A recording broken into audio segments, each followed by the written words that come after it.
8 মাস পরে এসে আগেই তো ভালো ছিলাম, এই কেমন দেশ, এটা কি চেয়েছিলাম, কি হইল, তরুণরা কি করছে, নিজেরা বিভক্ত হয়ে গেছে। সরকারি বিশ্ববিদ্যালয়, বেসরকারি বিশ্ববিদ্যালয়, জাতীয় বিশ্ববিদ্যালয় যার যার মতো করে লড়াই করছে, আন্দোলন করছে, দাবি দাওয়া নিয়ে আসছে, একজনের বিরুদ্ধে আরেকজন দাঁড়াচ্ছে। তাহলে এই যে দেখেন আমাদের বারবার প্রত্যেকটা জায়গাতে ভুল হচ্ছে কোথায়, যে আমার 47-এর আকাঙ্ক্ষা, আমার 71-এর আকাঙ্ক্ষা, আমার 90-এর আকাঙ্ক্ষা, আমার 24-এর আকাঙ্ক্ষাগুলো বারবার কোথায় হোঁচট খাচ্ছে।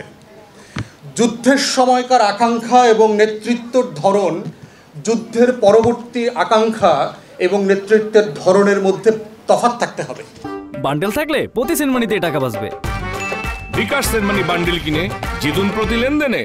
24-এর গণ অভ্যুত্থান দেখবেন যে তরুণদের এবং যুবকদের এবং মুরব্বীদের জেনারেশনের গ্যাপের চিন্তা, ভাষা, শব্দ, আকাঙ্ক্ষা কিভাবে বদলে দিয়েছে।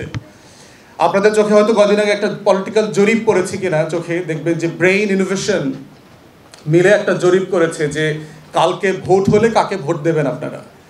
সেখানে বিভিন্ন দলের ব্যাপারে একটা ফ্র্যাকশন পার্সেন্টেজ বলেছে, 16, 11, এরকম 5, 7। 61% বলেছে yet to decide।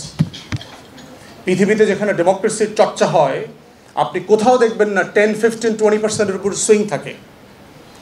তাহলে চিন্তা করে দেখেন 24-এর গণ অভ্যুত্থান আমার আকাঙ্ক্ষাকে কিভাবে রিফ্লেক্ট করছে, যে এখানকার সার্টেনলি জরিপকে বলছি না দিস ইজ সলিড এক্সক্লুসিভ, তার কোনো ডেটা ম্যানিপুলেশন নাই, অথবা ভুল নাই, অথবা এরার পার্সেন্টেজ নাই, সব আছে। ডেসপাইট অল দিস বলছি যে 61% সুইং যারা এখনো ইয়েট টু ডিসাইড, এরা কারা? এরাই হচ্ছে আমার পপুলেশনের ওই 65% যার বয়স 35-40-এর নিচে অ্যান্ড নেভার ভোটেড, যারা কখনো ভোট দেয় নাই। তারা আই হেট পলিটিক্স জেনারেশনের ছিল, yet became political through the uprising. তার আকাঙ্ক্ষা এবং আমার 71-এর আকাঙ্ক্ষা, ব্যবসা, চেতনা এটা একরকম না। এর মানে এটা না সে 71-কে অস্বীকার করছে, এর মানে এটা না সে 40-এর দশকে পাকিস্তান আন্দোলন, 47-এর রাষ্ট্র গঠন প্রক্রিয়াকে অস্বীকার করছে, এর মানে এটা না গত শতাব্দীতে আমার যে পূর্বপুরুষের যে আন্দোলন লড়াই ছিল, ঢাকা বিশ্ববিদ্যালয়ের প্রতিষ্ঠা, নবাব সলিমুল্লাহর অবদানকে অস্বীকার করছে। এটার মানে হচ্ছে এইটা যে সে একটা নতুন আকাঙ্ক্ষার জায়গা থেকে বাংলাদেশকে দেখতে চাচ্ছে, যে আকাঙ্ক্ষাটার ভাষা সে পলিটিক্যাল লিডারশিপের কাছ থেকে শুনতে পাচ্ছে না স্যাডলি।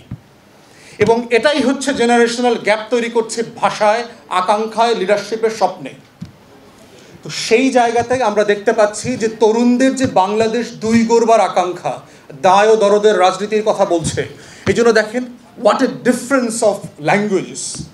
আপনি দেখেন আমাদের ছেলেমেয়েরা, এই তরুণের রেভলিউশনারিজরা দেয়ালে দেয়ালে লিখেছে। আমি যেহেতু পলিটিক্যাল কারণে সারা বাংলাদেশে যাই, সারা দেশ সফর করি, I read the wall writings very closely. আমি কোথাও একটা ওয়াল রাইটিং দেখি নাই যে অবিলম্বে নির্বাচন দেন। আপনারা যদি দ্বিমত করে থাকেন দয়া করে একটা ছবি তুলে আমাকে পাঠাবেন, সাংবাদিক ভাইরা আছে। এর মানে কি তরুণরা নির্বাচন চায় না, তারা ভোট চায় না, তারা গণতন্ত্র চায় না? মানে তা না। তাহলে তরুণদেরকে বুঝতে হবে সে যে মুগ্ধের আর আবু সাইদের রক্ত দিয়ে যে কোটি কোটি দেয়াল লিখন লিখেছে, সেটা যদি আমরা পড়তে না পারি তাহলে ওই আকাঙ্ক্ষাগুলো আবার 71-এর মতো আমাকে ফেল করাবে, 90-এর মতো ফেল করাবে, 47-এর মতো ফেল করাবে। তাহলে ওই আকাঙ্ক্ষাটাই হচ্ছে বাংলাদেশ 2-এর আকাঙ্ক্ষা। সে আকাঙ্ক্ষাটা কি? বুকের ভেতর অনেক ঝড়, বুক পেতেছি গুলি কর। তুমি যতবার ফেরাউন হয়ে আসবা আমরা ততবার মুসা হয়ে জন্ম নেব।